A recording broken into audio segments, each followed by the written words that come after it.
Soft sponge set dosa ready అయిపోయింది. ఇదే కొలతలతో ఇదే విధంగా తప్పకుండా ట్రై చేయండి. హాయ్ ఫ్రెండ్స్, నమస్తే. వెల్కమ్ టు టియానోస్ కిచెన్ తెలుగు. ఈరోజు recipe soft sponge set dosa తయారు చేసే విధానం, దీని కొలతలు ఏంటి, తయారు చేసే విధానం చూసేద్దాం. ఇంకెందుకు లేటు రండి. ఒక బౌల్లో 2 గ్లాసెస్ ఇడ్లీ రైస్ అండి. ఇలా ఉంటాయి అనమాట ఇడ్లీ రైస్. చూస్తున్నారా, చిన్నగా గుండులాగా ఉంటాయి అనమాట. ఇవి 2 గ్లాసెస్ ఒక బౌల్లోకి వేసేసారు. గ్లాసెస్ రైస్ అనేది సేమ్ గ్లాస్తోనే హాఫ్ గ్లాసు మినపప్పు. సెట్ దోశ తయారు చేసుకోవడానికి ఇడ్లీ రైస్ లేకపోతే మామూలుగా రేషన్ బియ్యం ఉంటాయి కదండి, అవైనా తీసుకోవచ్చు. మెంతులు దీంట్లోనే వేసేసుకుందాం. 4 టైమ్స్ వరకు కూడా బాగా క్లీన్ చేసుకున్న వాటర్లో మళ్ళీ వాటర్ పోసేసుకొని ఫ్రెష్ వాటర్ దీన్ని సైడ్ పెట్టేసుకుందాం. 5 అవర్స్ నానిపోతే సరిపోతుంది. వేరొక బౌల్లో మనం ఏ గ్లాస్ అయితే అన్ని కూడా కొలతలు తీసుకున్నామో సేమ్ గ్లాస్తోనే ఒక హాఫ్ గ్లాస్ అనేది అటుకులు కూడా దీంట్లో వేసేసుకుందాం.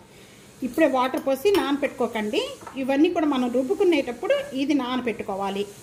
తొందరగా నానిపోతాయి కాబట్టి ఒక బౌల్లో ఇలా వేసేసి పెట్టుకోండి. మీకు మెజర్మెంట్ కోసమని నేను చూపించాను. 5 అవర్స్ అయిపోయిన వెంటనే కూడా ఇప్పుడు బాగా నానిపోయినాయి.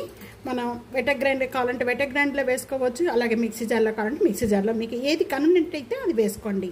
దాంట్లో వేసేసుకొని మెత్తగా చేసేసుకోవచ్చు. ఈ అటుకుల్లో కూడా వాటర్ పోసేసుకొని నానపెట్టేసుకుందాం. 1 మినిట్లో నానిపోతాయి ఈ అటుకులు. ఈ అటుకులు కూడా వాటర్ లేకుండా ఈ విధంగా పిండేసేసి దీంట్లో వేసేసుకోండి. కలిపి ఇప్పుడు వెటర్ గ్రైండర్లో వేసేస్తున్నాను.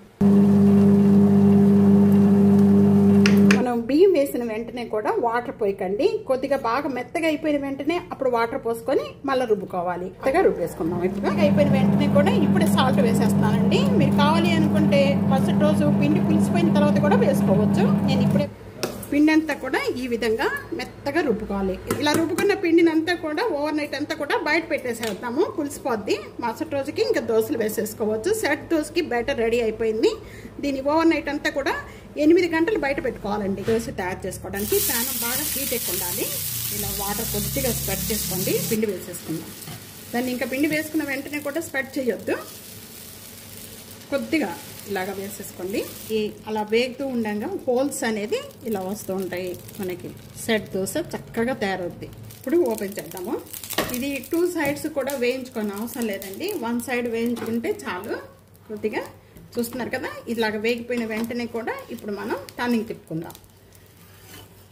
2 సైడ్స్ వేయించుకోలేదు, వేయించుకొని అవసరం లేదు. ఒక్కసారి కొద్దిగా అలా వేసేసి వెంటనే తీసేసేయండి. ఇంకా ఇదిగోండి, వెంటనే కూడా మీకు కావాలి అనుకుంటే ఆయిల్ యాడ్ చేసుకోవచ్చు. అసలు ఆయిల్ యాడ్ చేసుకోకపోయినా బాగుంటుందండి. అసలుకి అంత చాలా టేస్ట్గా ఉంటుంది.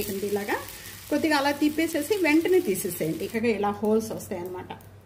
Soft sponge set dosa ready అయిపోయింది. చూస్తున్నారు కదా ఫ్రెండ్స్, ఎంత చక్కగా 1 సైడ్ ఈ కలర్ వచ్చేంత వరకు కూడా వేయించుకోవాలి. అలాగే 1 సైడ్ అంతా కూడా చక్కగా హోల్స్ వస్తాయి. ఇలాగ సెట్ దోశకి మనకి అన్ని కొలతలు కరెక్ట్గా తీసుకున్నారంటే చక్కగా సాఫ్ట్గా స్పాంజీగా సెట్ దోశ రెడీ అవుతుంది. వీడియో నలుగురికి షేర్ చేయండి, లైక్ చేయండి. టియానోస్ కిచెన్ సబ్స్క్రైబ్ చేసుకోండి. ప్రక్కనే ఉన్న బెల్ ఐకాన్ని ప్రెస్ చేయడం అస్సలు మర్చిపోవద్దు. Thank you for watching. Next వీడియోలో మళ్ళీ కలుద్దాం.